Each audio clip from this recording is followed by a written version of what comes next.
Hello mga ka-trip, magandang buhay, bagong araw, bagong vlog na naman po tayo ngayon. Yan mga ka-trip ngayon, kasi maulan dito sa amin, nagluluto ako ng vegetable burger. Itong gamit ko na to is puso ng saging. Come on, let's go! Lulutuin na natin, yan, una natin. And then, papakuluan muna natin mga ka-trip yung puso ng saging. After nan, gawin natin burger, patty burger. And lumpia, vegetable. Ayan mga ka-trip, kumukulo na siya. And then, luto na rin. Ang gagawin natin, i-drain natin yung tubig niya. Ayan, para gisahin natin. Ayan mga ka-trip, syempre tinanggal na natin yung tubig. Ngayon ginigisa na natin. And then, habang ginigisa natin yan, luto naman na to. Nilagyan na natin ng flavor, nilagyan natin ng asin, bitchin, paminta lang.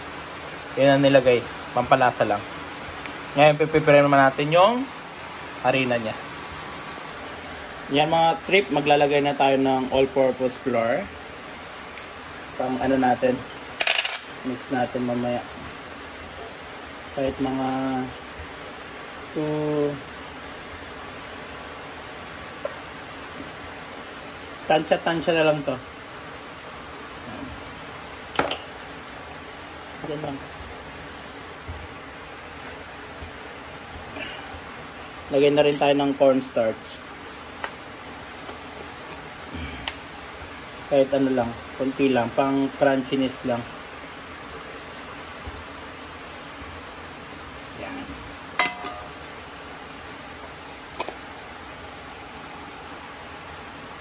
Okay. Add muna natin ng tubig.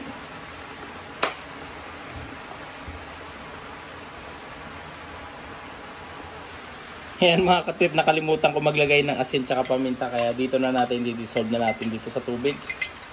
Ayan. Tawag dito, actually first time namin gumawa ng ganito.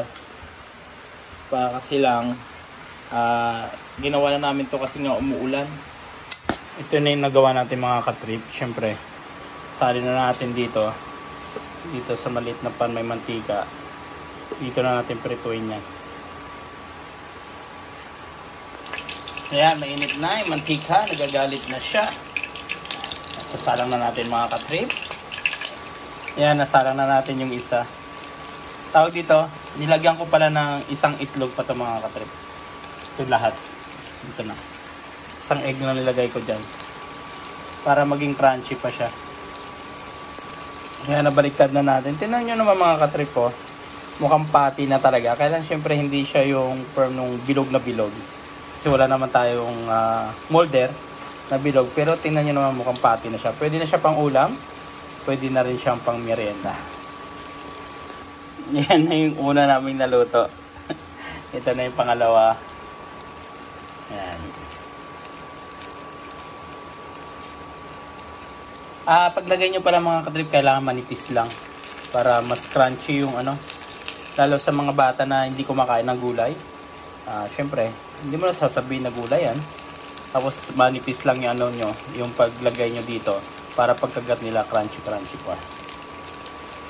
Yan yung mga ka-trip, yung lumpia naman yung luto natin. Siguro ilang piraso. 1, 2, 3, 4, 5, 6, 7, 8. Siyam yung nagawa natin. Tapos ito, yung burger. Bali, 2 puso yan mga ka-trip. Kaya 2 puso ng saging. Kaya tipid na kayo dyan. Tapos mapapakain nyo pa yung chikiting ninyo. Yung mga anak nyo na hindi kumakain ng vegetable, gawin nyo ng ganito. Yan. Ayan mga ka-trip. Tingnan nyo naman yung ano natin, no? Lumpia natin. Sarap-sarap pa. Crunchy, oh. Lutong-lutong.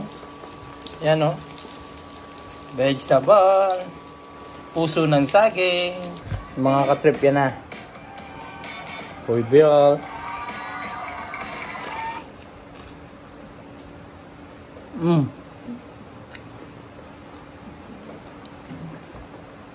Crunchy.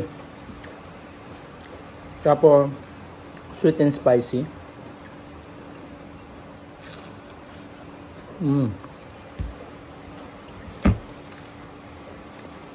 Approve. Kaya mga ka-trip, magluto na kayo ng puso ng saging pag wala kayong ginagawa. And syempre dito na po nagtatapos ang vlog. Thank you so much and God bless. Bye bye.